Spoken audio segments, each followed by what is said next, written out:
తర్వాత వచ్చేది కూడా కాంగ్రెస్ ప్రభుత్వమే. తండలకైతే పోల్స్ ఇవన్నీ కూడా ఎలక్ట్రిక్ కరెంటుకి సంబంధించి ఏమైనా ట్రాన్స్ఫార్మర్లు పోల్లు ఉన్నా కానీ తప్పకుండా పెట్టిస్తా.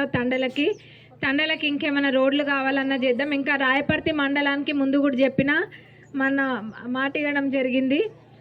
సేవాలాల్ భవన్ రాయపర్తి మండల్లో ఒకటి పెట్టిస్తా అని మాట ఇచ్చిన. తప్పకుండా సేవాలాల్ భవన్ రాయపర్తి మండల్లో పెట్టిస్తాం. రాయపర్తి మండలానికి 14.5 కోట్లతోటి గోడౌన్ వచ్చింది. ఇంకా వేరే వివిధ రోడ్లు డ్రైనేజ్లు అట్లాంటి వర్కులు కూడా వచ్చినాయి.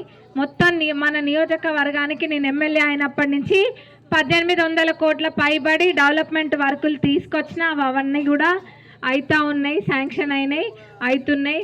రాబోయే రోజులలో ఇంకా కూడా మనం డెవలప్ చేసుకునేది ఉంది. తప్పకుండా చేద్దాం. ఇంటిగ్రేటెడ్ స్కూల్ కూడా నియోజకవర్గానికి ఒకటి వచ్చింది.